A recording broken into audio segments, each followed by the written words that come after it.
오늘 저는 고통도 은혜입니다라는 제목으로 함께 귀한 은혜 나누기 원합니다. 여러분, 천하에 믿을 수 없는 게 사람이고 천하에 믿을 수 없는 게 이웃 나라들인 거예요. 최근에 아주 북한에 대한 또 중국에 대한 러시아에 대한 뉴스거리가 하나가 나온 게 뭐냐면 북한의 김정은이가 중국에 붙었다가 최근에 푸틴이 북한까지 방문해가지고 푸틴과 손을 잡았습니다. 그래서 어떤 단말기 프로그램조차도 이제 중국 걸 끊어버리고 러시아 거를 쓰기로 했다고 그러더라고요. 근데 재밌는 게 뭐냐면 성경에 보면은 남유다가 애굽을 의지했다가 애굽을 등지고 아수르와 손을 잡았던 그런 적들이 있었어요. 그래서 히스기야 왕이 병이 나았다 할 때 아수르 사람들이 와가지고 히스기야의 문병을 하기까지 했었습니다. 그런데 결국은 저 나라는 우리 편일 거야 했던 그 나라가 결국은 남유다를 멸망시켜버리고 말아요. 왜 제가 이 말씀을 드리냐면 러시아가 더 힘이 있는 것처럼 보여서 러시아와 손을 잡고 러시아가 전쟁력이 있으니까 무기를 팔겠다는 그런 심정으로 북한의 김정은이가 러시아와 손을 잡았는데 졸지에 1년에 약 9천억 원을 벌어다 주는 약 10만 명이나 되는 북한 사람들이 중국에 가 있답니다. 말 그대로 막 노동자들이에요. 그러니 시진핑이 이것 봐라. 너가 러시아랑 손을 잡는다고? 두 가지. 첫째는 중국에 있는 모든 북한의 노동자들을 다 북으로 돌려보내라. 두 번째는 북한에서 넘어오는 것들에 대해서 관세를 철저히 부여하고 무역을 제재하라. 이렇게 한 거예요. 여러분, 중국하고 북한은요, 뭐라 그래요? 혈맹 형제 나라잖아요. 우리가 미국하고 혈맹 형제 나라 여기듯이. 근데요, 세상의 이론은요, 혈맹도 의미가 없어요. 오늘 생명 준다 그랬다가 내일 이곳에 아부하고 이쪽에다 생명 준다 그럴 수 있어요. 그게 아무것도 아니에요.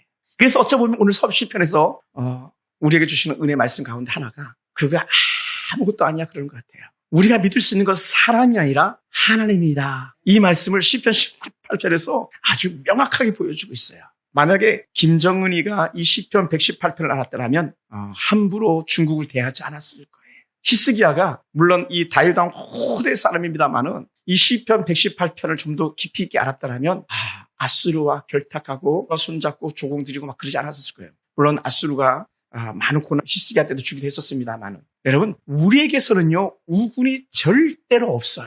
사람 사는 날 동안에 저 사람은 내 편이야 기대할 게 아무것도 없어요. 누구만? 하나님만 바라보는 거예요. 그래서 사람을 믿고 따라갈 수는 있겠지만 그러나 전적으로 신뢰할 대상은 아니라는 것을 우리는 이 시편 118편을 통해서 보다 더 명확하게 우리에게 보여주는 것 같습니다. 여러분, 고통도 은혜라 그랬는데 통증을 느끼지 못하는 사람들이 있어요. 나병 환자. 나병 환자들은 아주 못 느끼는 게 아니라 자기가 아픈 부위의 통증을 느끼지 못한대요. 왜 그러냐? 신경이 손상되면서 감각을 상실하기 때문에 진물이 흐르고 살이 썩어 들어가도 그 부위의 통증을 느끼지 못한다는 거예요. 그러니 오죽하 있으면 어떤 시인은 아침에 자고 깨어보니까 내 발가락이 하나 저쪽에 띄고 내 손가락이 하나 저쪽에 뒹굴더라고까지 하면서까지 그런 나병 환자의 처참한 고통을 갖다가 시로 표현했겠어요. 얼마나 가슴 아픈 얘기입니까? 그러니 그들은 손가락이 떨어져나가고 발가락이 떨어져나가는 것이 문제가 아니라 그 고통조차도 모르고 살아가야 하는 그 절망적 상황이 얼마나 가슴 아픈 이야기인지 모릅니다. 그리고 우리는 가끔은 머리가 아프다? 내가 살아있는 거예요. 볼을 꼬집었는데 아프다? 괜찮은 거예요. 그조차도 깨닫지 못하는 사람들이 있잖아요. 주사를 맞을 때 어떻게 해요? 볼을 탁탁 2대 3대 때리잖아요. 그냥 통증을 좀 덜 느끼라고. 때리는 통증이 주사 바를 통증보다 더하게 느끼라고 하면서 통증을 느낄 수 있다는 것이 사실은 복이라는 거죠. 또 왜 이렇게 말할 수 있냐면 우리가 고통을 느낄 때에 고통의 지수가 커지면 커질수록 보이지 않던 게 보이는데 하나님이 더 크게 보여지는 거예요. 할렐루야. 말씀이 더 깊이 우리에게 다가오는 줄 믿습니다. 그러니 천국 입성을 앞둔 그러한 사람들이 십자가 목걸이만 하나만 걸어줘도 감격하고 감동스러워서 눈물을 흘리는 거예요. 지금 오늘 하시고 계시는 예전에 우리 성도인 김민정 아버님 같은 경우도 지금 이제 병원까지도 마지막 가는 병원을 가셨는데 호스피스 병원으로 옮겼어요. 그런데 이 아빠에게 가장 머리맡에 뒀던 건 뭐냐면 제가 신방하면서 딸들과 찍었던 그 사진을 제가 액자로 만들어서 2개를 만들어서 드렸거든요. 그리고 그 사진을 계속 보면서 계시더라는 거예요. 그래서 병상맡에다가 그 사진을 갖다 두셨다 그러더라고요. 평소에 느끼지 못하는 거예요. 평소에는요, 딸이 이뻐 보이지 않고 그냥 딸이 저기 왔구나 이건데 내가 아파보고 더 볼 수 없다는 생각이 들 때마다 어떻게 돼요? 딸은 더 이뻐 보이고 더 귀해 보이고 더 사랑스러워 보이고 보지 못할 것에 대한 많은 애통함이 있는 줄 믿습니다. 여러분, 우리 선배들은 이렇게 표현했어요. 고통 없이는 얻는 것이 아무것도 없다라고 그랬대요. 속담입니다. 고통 없이는 얻을 수 있는 게 없다. 한때 청소년기에 많이 들려주는 그런 유행어적인 속담이 있는데 그것이 뭐냐? 사람은 아픈 만큼 성숙하는 거야. 사춘기 청소년들이 자라기 시작하다 보니까 못해요. 뭐가 찾아오냐면 성장통이라는 게 찾아오거든요. 성장통. 성장하기 위해서 반드시 통과해야 되는 그런 것들. 아마 믿음의 사람들이라면 이런 것일지도 모르겠습니다. 믿음의 사람을 더 경고하기 위해서 어떤 시험거리가 찾아올 수도 있어요. 그럴 때 어떻게 돼요? 그것을 참아내고 인내해내는 것. 그래서 저는 이렇게 표현하고 싶습니다. 믿음 성장격이요. 오죽했으면 고난은 축복의 어머니다 라고까지 그렇게 평을 했겠습니까? 그래서 니체라는 사람이 고통 없이는 성장이 없어.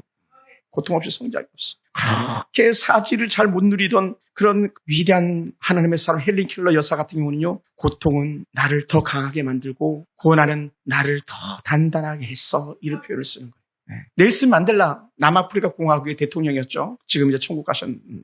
넬슨 만델라 같은 경우도 인종차별 때문에 그렇게 싸웠어요. 인종차별 철폐, 그는 흑인이었기 때문에. 그렇게 그 남아프리카 공화국에서 인종차별 철폐를 그렇게 싸우면서 결국은 수감생활을 했는데 무려 27년이라는 세월을 갖다가 감옥에서 보냈어요. 말이 27년이죠. 우리 하영이 이생만큼 감옥생활을 거의 하다시피 한 거죠. 그런데 어떻게 돼요? 그는 감옥에 있음에도 불구하고 계속적으로 인종차별 철폐를 꿈꿨고 마침내 그는 추록이 되어져 가지고 남아프리카 공화국 대통령에 이르기까지 그리고는 노벨 평화상을 받는 그런 사람들까지 반열에 이르게 되었습니다. 그리고 1994년에 그가요 남아프리카 공화국의 최초의 흑인 대통령이 나온 거예요. 흑인 대통령. 후에 버락 오바마 같은 경우는 미국의 흑인 대통령이 나온 거예요. 백인과 흑인 사이에 지금도 여전히 차별화되어 있거든요. 지금도 미국 가면 백인 교회가 있고 흑인 교회가 있는데 물론 다 그런 건 아닙니다만은 그런 전 나름 속에서 흑인임에도 불구하고 대통령이 됐다는 것 자체는요. 미국이 그만큼 고통 속에서 성장한 줄 믿습니다. 오늘 우리 삶 속에 이러한 은혜가 있곤 합니다. 그러다 보니까 우리가 아는 많은 성경의 인물들 가운데도 그런 사람들 얼마든지 있습니다. 우리 잘 아는 요셉 같은 경우. 요셉은요 완전히 나락에 떨어진 사람 아닙니까? 가장 사랑받던 아들에서 가장 천덕꾸러기 종살이, 감옥살이, 이 방에서 혼자 눈물 치서야 되는 어린 나이부터 청소년기를 보내야 됐던 그런 아들이 바로 이 요셉이라는 사람이 아니었습니까? 그런데요, 요셉 일대기를 보다 보면요, 단 한 번도 요셉이 스스로 자신의 인생의 문제 가지고 낙관하지 비관한 적이 단 한 번도 없습니다. 형제들을 원망한 적은 더더욱 없습니다. 아버지, 부모를 원망한 적은 더더욱 없습니다. 뭐라고요? 그가 가지고 있던 고통이 오히려 그에게는 인생 역전의 밑바탕이 되었고 그가 가지고 있는 그 고통 때문에 하나님께 예비하신 은혜의 길을 준비하는 첩경이 되었는데 바로 요셉 때문에 이스라엘 백성들이 400년이나 애굽에 몸을 담고 요람 역할을 해주는 애굽에서 그들이 무려 200만 명 이상 불어나는 그런 기폭제가 되었어요. 한 사람 요셉의 고통이 민족을 이루는 그런 공동체가 시작된 줄 믿습니다. 할렐루야. 그러면서 우리 요셉을 통해서도 우리의 고통이 하나님의 큰 위로가 되길 주님 축원합니다. 여러분 누군가는 책에 이렇게 얘기하더라고요. 욥은 사실은 주님 앞에 갈 때까지도 아마 그는 몰랐을 거야. 그러더라고요. 자기가 왜 고통을 당해야만 했는지를 욥은 몰랐다는 거예요. 사실 욥기서를 읽어보면요. 하나님 욥에게 야, 나 사실은 너 미안해. 사단이 너를 갖다가 시험해 보겠다 그래가지고 내가 허락한 거야. 이런 말씀 욥기에 한 구절도 안 나와요. 정말 애매하게 당하는 고난이 있다면 그 욥이에요. 이유 없는 고난이었잖아요. 그런데도 불구하고 욥은요. 한 번도 원망하지 않았어요. 하늘에 대고 삿대질하지 않았어요. 그러니 우스 땅에 의로운 사람 너희가 욥을 보았느냐 이렇게 나오는 거예요. 할렐루야. 오늘 우리 권사님, 우리 집사님, 우리 사모님이랑 모든 성도들이 함께 생각해 보세요. 오늘 우리가 신앙생활하면서 이 없는 고난이나 아픔을 당하고 있다면 신앙의 발판이 되어준 하나님의 사 욥이나 그 앞에 있는 바로도 비슷한 요셉과 같은 그런 사람을 기억해내서 위로받으시길 축원합니다. 할렐루야. 그래서 그가 진실하게 신앙을 지켰기 때문에 그 세 명의 친구가 와서 욥을 조롱하고 욥을 위로하는 듯 하면서 교묘하게 욥의 아픈 부위를 갖다 막 살을 헤집어내듯이 욥의 마음을 막 뒤틀리게 할 때에도 불구하고 욥은요, 그걸 잘 이겨낸 은혜가 있더라고요. 그래서 그 세 명의 그 변론자들 때문에 그 좋다고 하는 친구들 때문에 욥은 오히려 더 단단해지는 그런 은혜의 계기가 되지 않았을까 생각됩니다. 여러분, 굳이 한 명을 더, 두 명을 더 꼽아본다면 저는 이런 사람을 꼽고 싶습니다. 우리가 잘 아는 다윗, 천하의 다윗. 여러분, 다윗은요, 어찌 보면 가정에서 엮이는 가정에 자라는 그런 아이예요. 부모가 다윗 존중하지 않았어요. 형들도 다윗을 존중 적이 한 번도 없어요. 어디 성경을 보세요. 와, 우리 아들 다윗, 우리 동생 다윗. 한 구절도 그런 구절 없어요. 또 더불어서 그 다윗의 아들놈들조차도 와, 우리 위대한 왕 다윗이여 이렇게 하는 거 솔로몬도 어디 봐도 그런 말 한마디도 없어요. 우리 사모님 열왕기 이상과 역대상 다 읽어보셨잖아요. 그런 구절 단 한 구절도 없어요. 그죠? 없어요. 그렇다고 다윗이 완벽했냐? 그렇지도 않았어요. 그런 모순 덩어리였잖아요. 때로는 교만하기도 했어요. 때로는 정말 씻을 수 없는 범죄를 저지르게 됐어요. 하나님의 징계까지 받아야 될 만큼 그는 또 자기 하나 때문에 백성들의 고통을 당하는 그런 아픔들까지도 겪어야만 했었어요. 그런데도 불구하고 그는 하나님 앞에서 납작 엎드리면서 하나님의 은혜를 더 깊이 바라봤다는 거예요. 그것이 다윗이 가지고 있는 놀란 은혜인 줄 믿습니다. 할렐루야, 할렐루야. 여러분, 굳이 한 사람을 덮고짜면 성경에서 너무 많이 있습니다만 한 사람을 굳이 덮고짜면 우리가 잘 아는 다니엘이라는 사람. 다니엘이라는 이름의 뜻이요, 하나님은 심판자다, 이런 뜻을 가지고 있어요. 다니엘이라는 이름이 하나님은 심판자다. 이 심판자 이름을 가진 다니엘은요, 사실은 이 고난당한 사람 중에 한 사람 아닙니까? 너무 똑똑한 그가 이방의 포로로 끌려가가지고 이방 땅에서 머물러야 됐고 거기서 뿌리를 내려야 됐던 가슴 아픈 사람이 사실 다니엘이거든요. 우리가 잘 아는 사드락 메고 다 마찬가지, 다니엘 세 친구 마찬가지, 이방의 포로의 후손들이요. 그런데도 불구하고 거기서 그들은요, 단 한 번도 하나님을 원망하지 않습니다. 불속에 들어가도 원망하지 않습니다. 사자굴에 던져져도 원망하지 않습니다. 그랬더니 어떻게 하나님께서 그들을 높여주시잖아요. 할렐루야. 여러분, 우리는 그런 고통 속에 오늘도 살고 있을지 몰라요. 사실은 똑같은 건 아닙니다만은 우리가 어찌 보면은 믿음으로 살겠다 고백하는 원경일 집사님이나 저나 마찬가지, 지금 우리가 이 세대 속에서 어찌 보면 믿음 하나라는 것 때문에 사자굴이 아닌 사자굴에 던져진 사람들일지도 몰라요. 왜요? 사자굴에 들어간 것만큼 고통스러운 시간을 우리가 보내는 거예요. 어떤 시간? 믿음을 지키려고 하는 그 고통. 왜냐하면 사자들이 물어뜯고 또 물어뜯으려 달려드는 그 상황처럼 우리의 신앙을 뺏어가려고 하는 수많은 이들이 있잖아요. 우리의 환경들, 우리의 말초신경들, 우리의 가족들, 때로 주변의 환경들, 굳이 거창하게 해석해 본다 보면 우리의 직장들 다 물어뜯는 사자 새끼들이 아니겠습니까? 그럼에도 불구하고 거기에 비록 내 살점 하나가 뜯겨나가도 내 다리 한 짝이 잘려나가는 한이라도 내 신앙을 지켜야지 하면서 살아온 사람들이 오늘 저와 여러분이 아닐까 생각됩니다. 따라합시다. 고통 중에도 내 다리 한 짝이 떨어져 나가도 믿음을 잃지 말자. 할렐루야. 그것이 다니엘이었었고, 그것이 다윗이었었고, 그게 욥이었었고요. 그것이 요셉이었던 거죠. 그 앞에 모세도 그랬고, 아브라함도 그랬고, 믿음의 사람 노아도 그랬고, 다 그런 사람들이에요. 그리고 오늘 우리는요, 만약에 이 땅에서 누구가 내가 당하는 고통을 알아주지 못한다 할지라도 어떻게 해요? 우리 하나님께서 알아주실 거야 라고 하는 이런 하늘의 산성을 품게 되길 원합니다. 그래서 저는 혼자 남몰래 많이 흐느끼면서 불렀던 찬양이 그거였었어요. 그 누가 나에게로 말며 또 나의 슬픔할까? 주밖에 누가 알아주라 영광 할렐루야.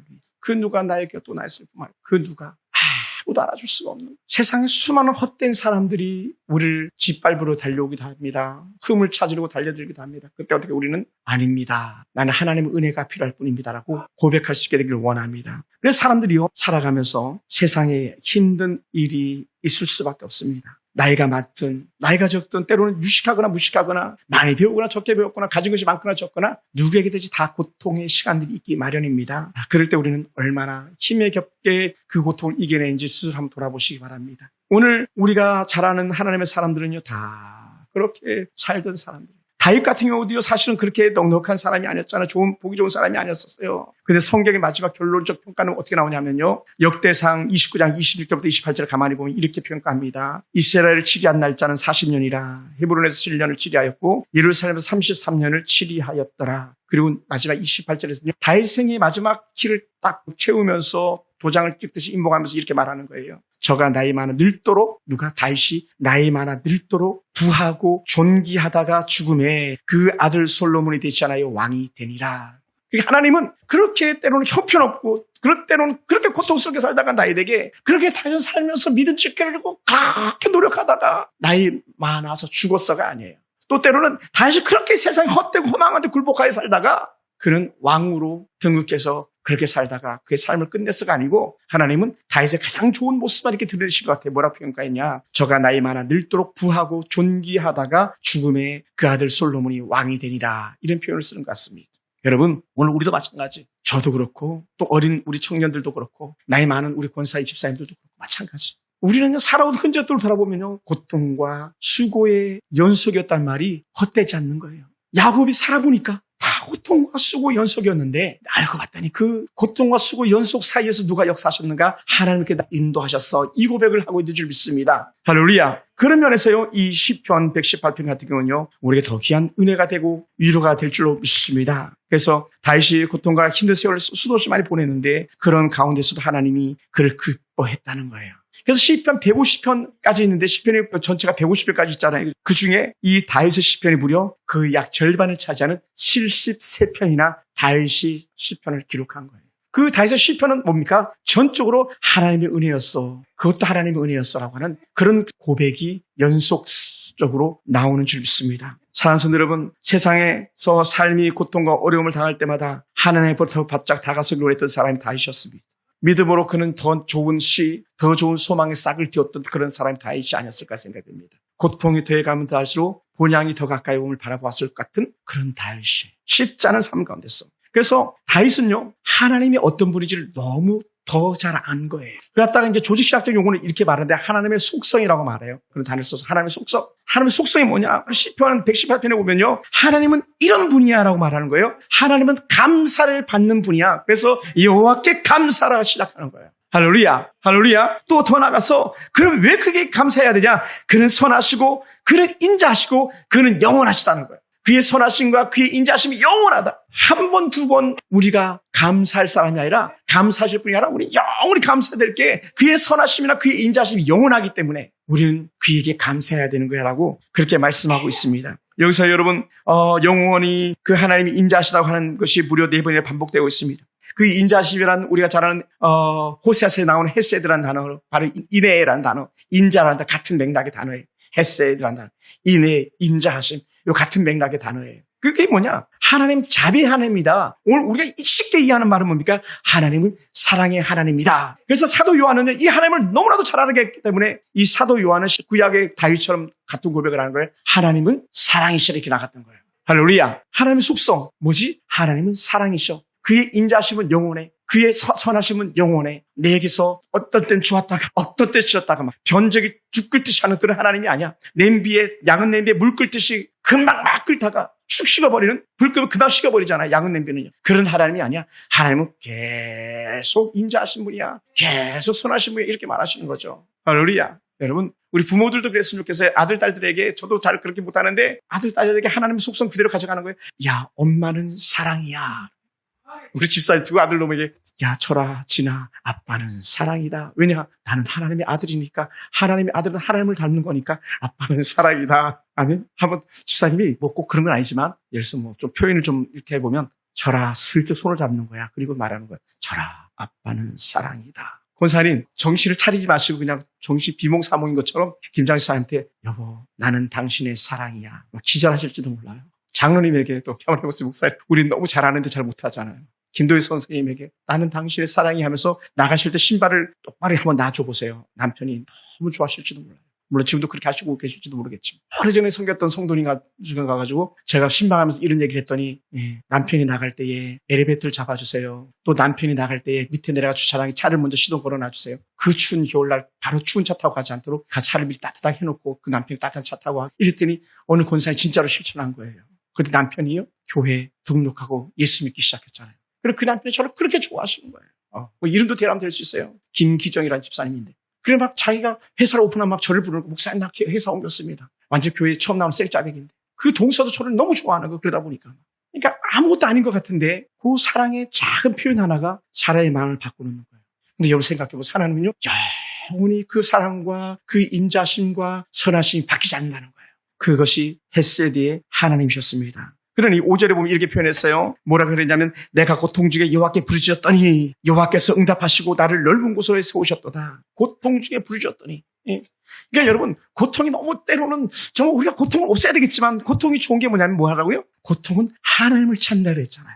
그래서 옛날에 어느 설교관이 이렇게 표현했어요. 영국의 설교가였던 것 같은데 고통은 하나님의 소리를 듣는 메가폰 소리다. 메가폰처럼 큰 소리를 듣는다는 하나님을. 그리고 고통이 우리에게 저주가 아니고 때로는 고통이 축복일 수도 있는 거예요. 사실은 이 고통은 누구든지 싫어하는 것이지만 내가 너무 힘들고 너무 어렵고 문제가 많아가지고 쓰러지고 싶을 때에 그때도 하나님 여전히 얘야 내가 곁에 있지 않니? 나는 단 한시도 너를 떠난 적이 없어라고 말씀하실 그런 하나님 줄 믿습니다. 우리 하은이나 우리 하영이가 평생 살아가면서 때로 엄마 아빠를 떠나서 그렇게 살아갈 때도 있을 때지만 그때도 하나님은 여전히 엄마 아빠는 너희를 떠날지라도 하나님 나와 함께 계시다. 이 영적인 약속을 갖다 결코 잊지 않게 되길 주님 축원합니다. 때로 우리가 실패할 수도 있어요. 때로 우리가 넘어질 수도 있어요. 때로 정말 누가 보기에도 형편없이 망가질 수 있는 그런 상황에 놓일 수도 있어요. 그런데도 불구하고 어떻게 돼요? 그 순간에도 하나님은 너를 떠나지 않아 이렇게 말씀하시는 거예요. 그래서 제가 전도사실에 봤던 그런 영화가 하나 있었는데 아주 유명한 영화였었어요. 수렁에서 건진 내 딸이라는 영화였어요. 수렁에서 건진 내 딸. 여러분, 엄마는요, 그 딸이 수렁에 있어도 건져내기만 하면 기쁜 거예요. 못 건져서 문제가 되는 거지. 그 남편이 수렁에 빠졌다가 돌아오기만 하면 기쁜 거예요. 못 건져서 문제인 거지. 하나님은 그 정말 말 그대로 다윗이 철저하게 망가지잖아요. 철저하게 망가지잖아요.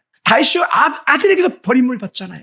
아들에게도 버림받는 거 아닙니까? 압살롬에게 버림받았잖아요. 암몬에게 버림받았잖아요. 그런데도 불구하고 다윗은요, 하나님이 다윗을 버리지 않는 은혜를 경험한 사람이죠. 그래서 그것을 누구보다 더 잘하는 사도 바울은 이렇게 로마서 8장에 평가했습니다. 누구보다 더 고통을 당하는 하나님의 사람 바울은 이렇게 말했어요. 하나님이 우리를 위하시면, 굳이 우리라 말하지 말고 하나님이 나를 위하시면 누가 우리를 대적하겠는가? 로마서 8장 31절부터 37절 이렇게 말씀. 고발, 할템해봐라. 정죄, 할템해봐라. 너희들은 결코 하나님의 사랑, 그리스도의 사랑에서 끊을 수 없어 라고 말씀해 주는 거죠. 차라리 날 죽여봐라. 그래도 하나님의 사랑에서 난 끊어지지 않아. 여러분, 주중에 이렇게 책을 읽는데 우리가 잘 아는 상식이에요. 독일의 나치 히틀러 정권이 유대인을 600만 명을 죽였어요. 600만 명. 600만 명. 말이 600만 명이죠. 서울 시민이 지금 1000만 명이 안 됩니다만 한 950만 명 정도 가정해 봅시다. 서울 시민 10명 중에 7명이 거의 죽어나간 거예요. 6명, 7명이, 그죠? 어마어마한 숫자 아닙니까? 그러니 나치 정권, 공산 정권은요, 정말 최악의 사단의 정권들인 거죠. 그건 예나 지금이나 똑같아요. 똑같아요. 그래, 하도 많은 사람을 죽이기가 힘에 겨우니까 어떻게 돼요? 포로 수용소 안에다가, 씻을 물도 제대로 주지 않고요. 씻을 도구도 제대로 주지 않고요. 물 한 컵 주면서 그걸 가지고, 먹으라고 주는 게 전부였다는 거예요. 그런데 어떤 사람, 한 사람이 유일하게 먹을 수 있는 그 컵을 갖다가, 물을 갖다가 먹지 않고 그것을 양치질하고 자기 얼굴 씻었대요. 너무나도 좁은 감방에다 두고 또 화장실도 몇 개 만들어 놓지 않아가지고 온 교도소가 똥밭 전체에 따라, 그러니까 똥 속에 뒹굴었다는, 그러니까 인간이 가지고 있는 지성, 인간이 가지고 있는 존엄성은요, 완전히 똥밭에 다 뭉그러지고 만 거예요. 그렇게 비참하게 사람들의 자존감을 망가뜨린 것이 바로 유대인의 학살 정책이었던 것이죠. 그런데 거기서 어떻게 돼요? 희망을 버리지 않았던 사람들만이 그곳에서 살아남을 수 있었다는 거예요. 때로는 양치를 하면서 한 컵 물 가지고 얼굴을 닦아가면서 묻은 똥을 털어내면서, 그런 사람들이 그 죽음의 고통 속에서. 그래, 우크라이나의 한 선교사님이 저한테도 얘기해, 목사님 우크라이나 오세요. 그래서 폴란드 한번 가봅시다 얘기를 합니다. 아우슈비츠 그 감옥 목사님 보셔야 뼈저리게 유태인의 학살을 느낍니다. 처참했겠습니까? 여러분, 그것이 그림이 안 그려지면요, 가까운 서대문 교도소만 가보세요. 역사문화박물관 서대문, 거기만 가봐도요, 일제치하에서 우리 민족을 얼마나 일본 놈들이 괴롭혔는지가 다 더 잘 알 수 있어요. 손톱 뽑는 기계도 있고요, 이빨 뽑는 렌치도 있고요. 처참한 거죠. 교수대 사형틀, 의자 쓰러뜨리면 툭 떨어져 죽는 교수대 틀도 있고요. 여러분, 오늘 우리는 그런 어떤 고통 가운데서도 우리의 삶은 포기할 수 없는 겁니다. 왜요? 하나님의 인자심, 그의 선하심은 영원하기 때문입니다.